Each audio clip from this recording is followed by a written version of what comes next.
So we all know that infant loss is shite. It is possibly one of the worst things you can ever go through. I'm not going to deny that, but I thought in this video I could share 15 things that I have learnt since infant loss. So I experienced 2 miscarriages, a missed miscarriage and a termination for medical reasons at 6.5 months pregnant. And there's a lot of things that I have learned, a lot of kind of life lessons, I guess, that I have learned in the past 9 years of sort of going through infant loss, and I'm kind of out the other end. I'm not trying, I'm not saying never, so I'm somewhere in between that whole phase. That's the story for another time. Infant loss has taught me that life is so precious, and the fact that we are even here is such a miracle. Now, I think when you go through infant loss, you understand how common things like miscarriage, stillbirth, termination for medical reasons, any kind of infant loss, you kind of see how common it is and how often it happens.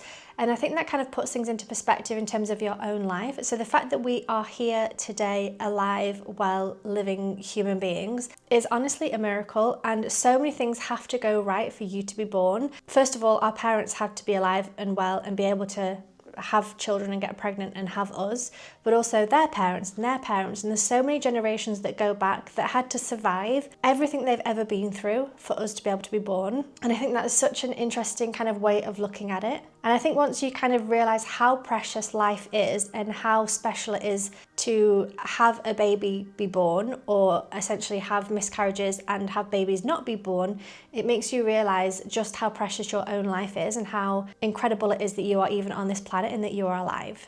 Infant loss taught me to love and trust my body, and this might be probably not what you might expect. I think with infant loss, especially with miscarriages, I definitely went through the phase where I was upset with my body and disappointed with my body because it wasn't doing what I wanted it to do. It was getting pregnant, but it wasn't staying pregnant, so that was always my issue. You know, there is that kind of self-doubt and that self-hate and that sort of feeling unworthy, or all these different feelings can come up. But I think actually what it taught me, this is after a couple of years, mind you, this wasn't straight away, is just to love and appreciate and respect my body. I think having gone through miscarriages and my body knowing what to do to look after itself and to have the miscarriage, and then even with the missed miscarriage, so I was 9.5 weeks pregnant, went in for a scan and I was 6 weeks, but the baby had a faint heartbeat. And then I went in at 11.5 weeks and the baby was measuring 6 weeks without a heartbeat. So from 6 weeks, the baby had stopped growing, and it took until 11.5 weeks for my body to realize. So it was basically 5.5 weeks later before my body realized, oh,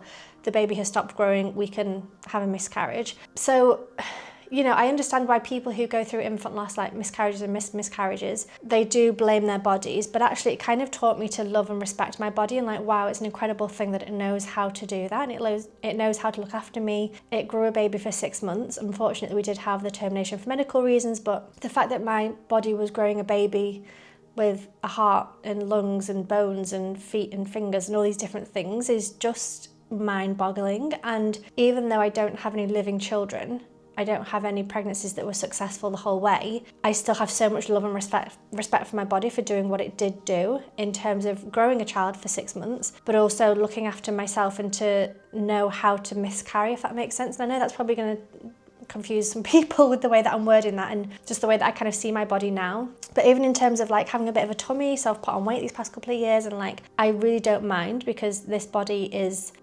incredible. Like, it's taken me all around the world, it's made me travel, it does, you know, so many amazing things, including growing my children, even whether it was for 5 weeks or 6.5 months.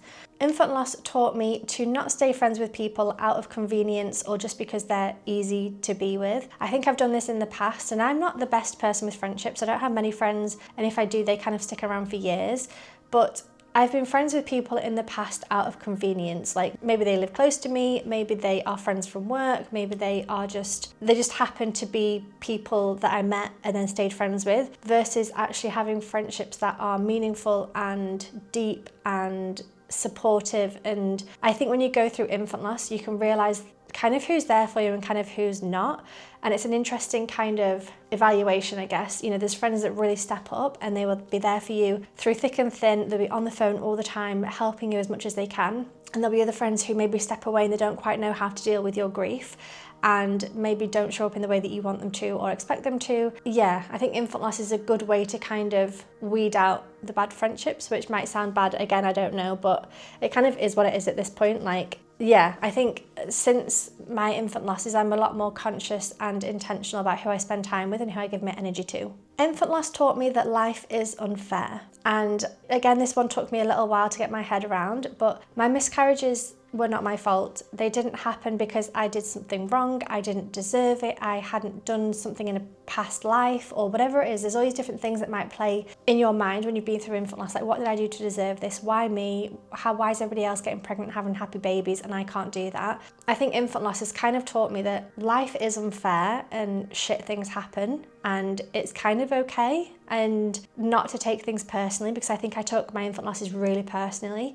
But actually, it was nothing I did wrong. It was nothing that I could have prevented. Shit things just happen sometimes. And I think this is also interesting when we're talking about infant loss, because I think sometimes when people are pregnant, they might think, oh God, I hate being pregnant, or oh God, I'm so tired, or oh God, when can this be over with? And then if they have a miscarriage, they might then feel guilty about having those thoughts and feelings. But your thoughts and feelings did not cause the miscarriage. And I think that's really important. You know, women have babies in war zones, women have babies in abusive relationships, when they are on drugs and alcohol, you know, in all these different situations, in jails even, women have babies all around the world in all different circumstances. So you having anxiety or you thinking, oh God, I can't wait to not be pregnant anymore, is not the reason for your miscarriage. And I think that's really important. Like, unfortunately, shit things do happen. Life is unfair. And once you kind of realise and learn not to take that personally, I think you can get a lot of kind of distance and freedom from that.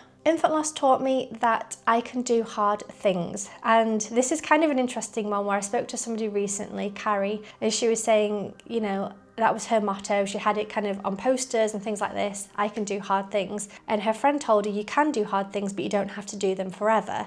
And that was like a light bulb moment for her of like, oh my God, I can do hard things, but I don't have to have a hard life. And I agree with that completely, but also it's an interesting one because I'll be doing things. Say, for example, if we're in Indonesia hiking up a mountain at midnight where it's dark, it's pitch black, it's really steep, it's really hot, I'm tired, and I'm like, well, I lived through a termination for medical reasons at 6.5 months. I have been through 3 miscarriages. I can literally do anything. Like, nothing can stop me, nothing can beat me. If I can get through literal hell on earth, going through a termination for medical reasons was the worst thing I could ever experience. If I can do that, I can literally do anything. So whether it's climbing mountains, whether it's having hard conversations, whether it's family members being diagnosed with illnesses or disabilities, or my grandma died, or, you know, different things happen. And I think once you go through the worst imaginable thing you could ever imagine going through, you can 100% do other things. And I think I kind of use that as motivation sometimes of like, I can do hard things. I've had a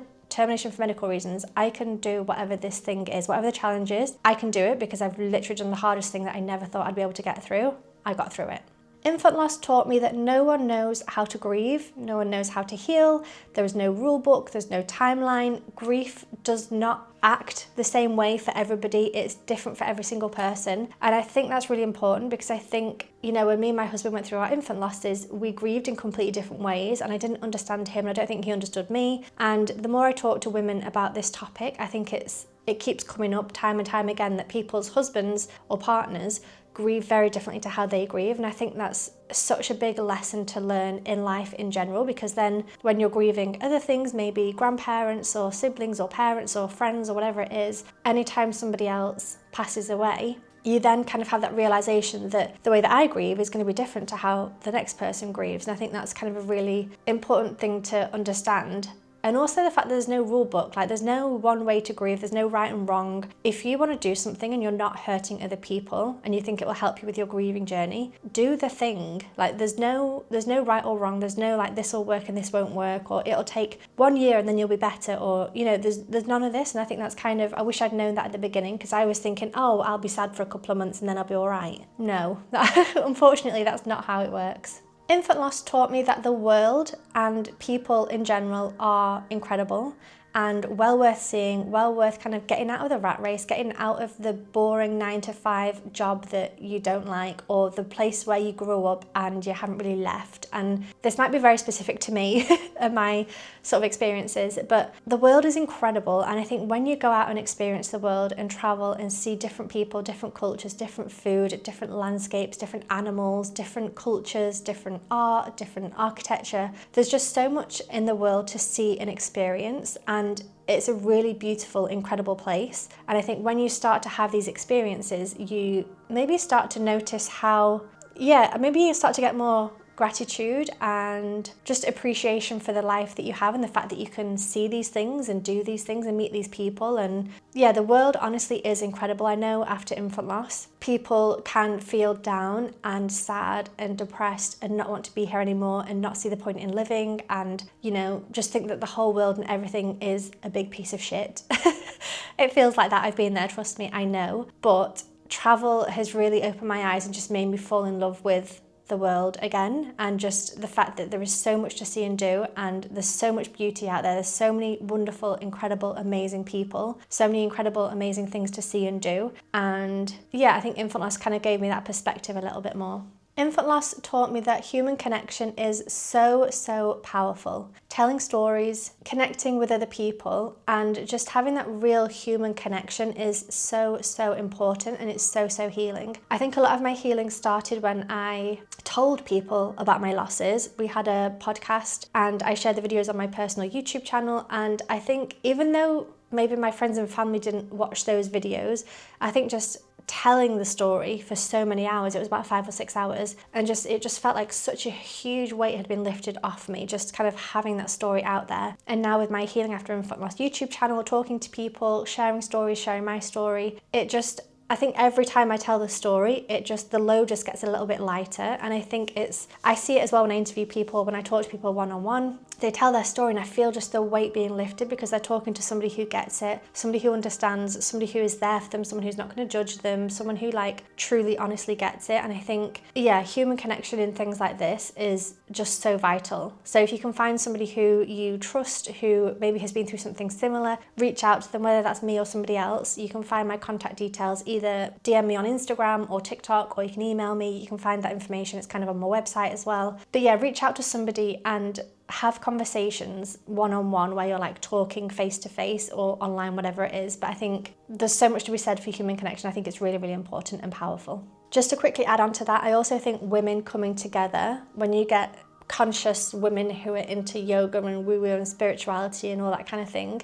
I attended a women's circle in Miami, and it was so healing to have a group of women all come together and all support each other. And I kind of broke down throughout the women's circle because I was having just an emotional thing with the pregnancy losses, and there was just random women I'd never met before really comforting me and really showing up, way more than friends I'd had for years ever did. So I think, women together are also really powerful. So try and look out for women's circles in your area if you're open to that as well.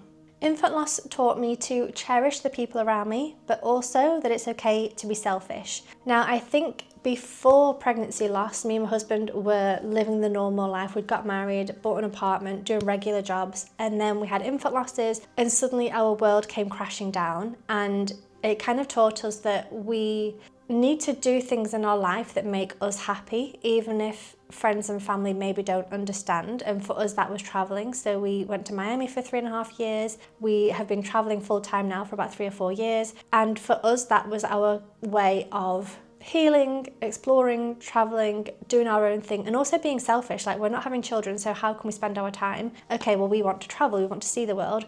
And I think it's okay to be selfish in life, because you literally only get one life. And I think infant loss is one of those reminders of just how precious life is and how important it is to do things to make you happy. But at the same time, I do think it's important to cherish loved ones and to spend time with them. So my grandma died 2 years ago, and I think that was just another reminder of I wish I'd spent more time with her. She was 93 years old.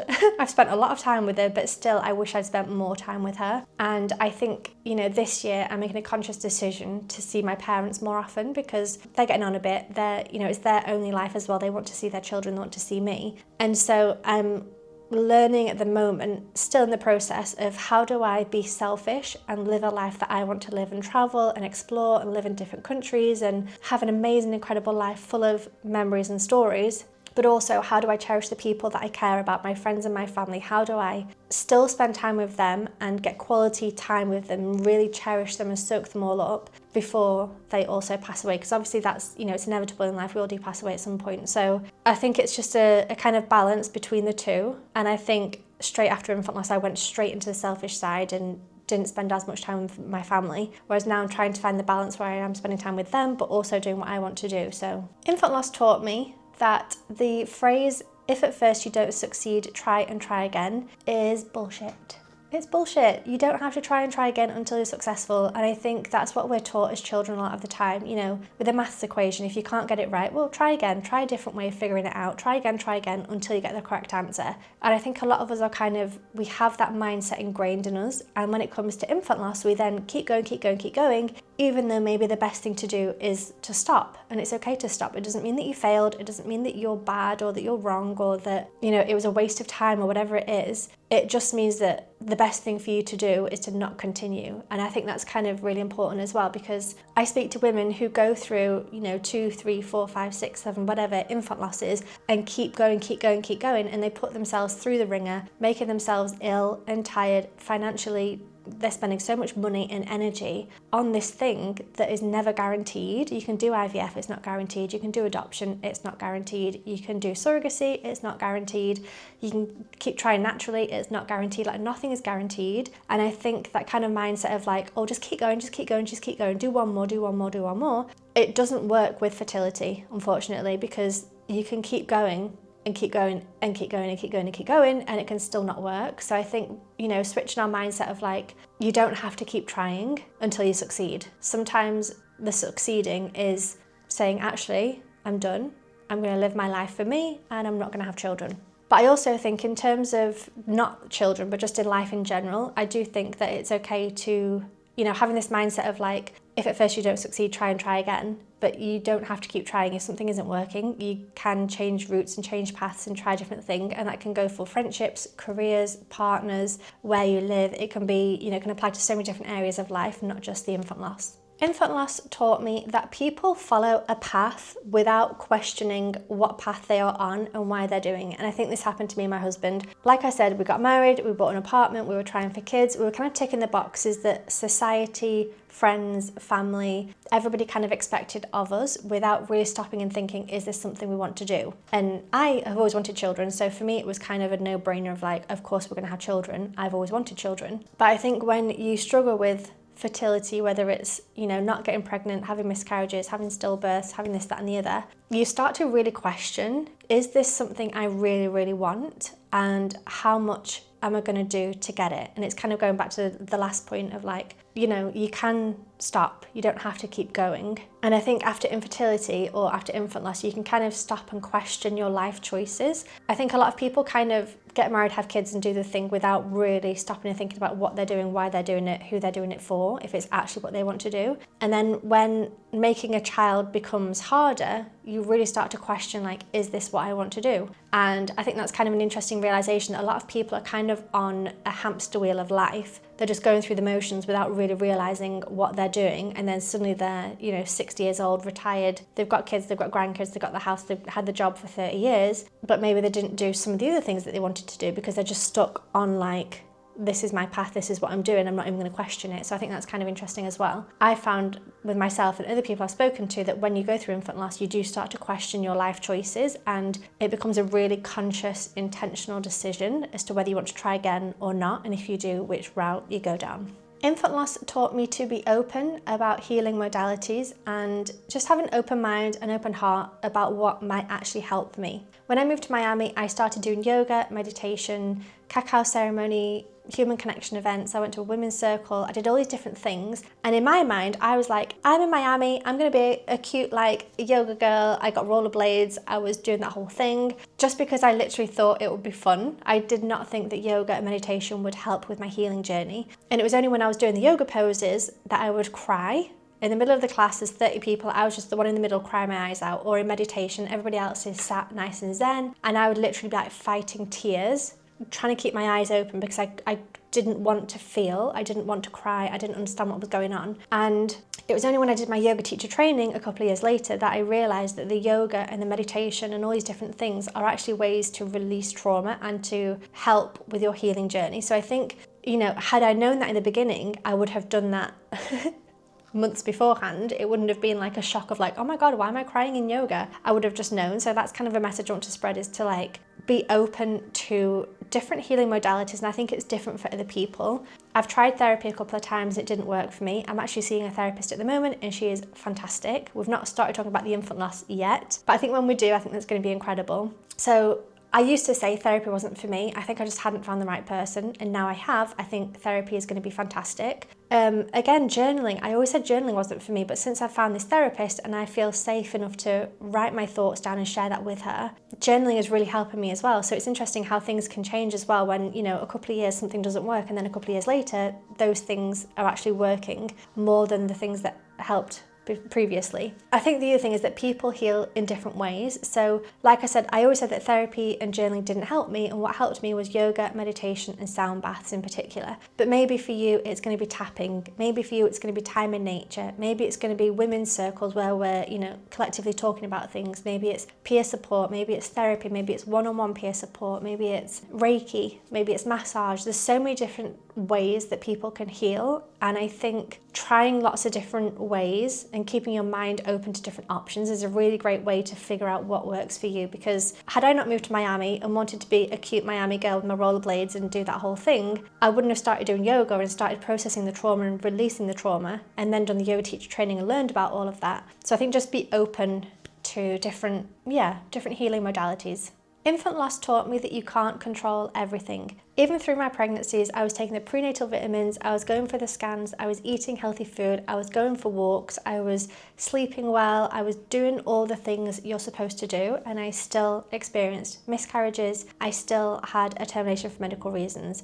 I was doing all of the things I could possibly do to have a healthy pregnancy, and I still lost 4 pregnancies. And I think it's kind of one of those, again, it's kind of like a life realization that once you realize that you can't control everything, you learn to let things go and to not take things personally and to release control of certain things. And I think that's kind of an important lesson as well to learn in life. So yes, with the infant loss, you can't control everything. You can do everything you're supposed to do and still lose a pregnancy. But also in life, you can do everything you've got to do and still lose your job. You can do everything you've got to do and still lose your home, still lose relationships, still lose family members, still lose your partner, maybe if divorce and things like this. You know, you can't control everything in life. And I think that's one of the big lessons as well after infant loss. Infant loss taught me that you can be happy without children. I think I'd grown up my whole life thinking, oh my God, I'm gonna be a mum, I can't wait to have children, I'm gonna have the husband go to work, I'm gonna have a cute little house, go on 2 holidays a year, you know, do that whole thing. I had it all planned out, and I never imagined my life without children. When I was younger, I never thought, oh my God, I'm gonna be child free, I'll have so much freedom and so much, like, no responsibility, I can just do what I want when I want. And I think it never even crossed my mind as a possibility. And I think if I'd have thought that, I wouldn't have thought that would have been a happy life. I think I always thought that children equals happiness, being a mum equals happiness. But actually what I've learned this past couple of years is that you can be happy without children. Of course, children are incredible, amazing. If you can have children, even if you have nephews and nieces and friends' children in your life, children are incredible, they're great, I'm not saying otherwise. But what I am saying is that you can be happy if you don't have your own children. Happiness is still an option, happiness is still available to you, and being a mother or having children does not define your worth, and it should not define your happiness. You can have a happy life without children, and that's something that I never thought I would say, and I never thought I'd even think. It's taken me a couple of years to get here, I'll be honest, but I am learning that I can be happy without children in my life, so I think that's just something to share. And finally, infant loss taught me not to ask people if they have children. This is one of the biggest triggers for people who have been through infant loss, miscarriage, infertility, stillbirth, any of these things. When you're at a social gathering, or if you're meeting people for the first time, one of the first questions is, oh, you guys married? Yes. Oh, great, do you have children? And then there's that kind of awkward silence of like, well, do I either trauma dump? Do I say I had 3 miscarriages and a termination for medical reasons? Do I say mind your own fucking business and walk in the other direction? Do I just say no? Do I say yes, but they all died? I don't know. It's just such, I think unless you've been through infant loss or unless you know someone who's been through infant loss, asking people if they have children feels like such a neutral question to ask. It's like a nice icebreaker, but actually once you either go through it or you know someone who's been through it, you start to realize that that question is so heavy and it can feel so weighted and so hard to answer, especially if you're meeting people for the first time, because you don't know how much detail to go into. It feels weird to say no, it feels weird to say yes, it feels weird to just tell someone your whole story even though you just met them. So I think one of the biggest lessons is don't ask people if they have children, how many children they have, when they're having children, if they want children. Just don't even ask. And I think a lot of the time, people with children will voluntarily tell you they have children because parents love their kids and they want to talk about them.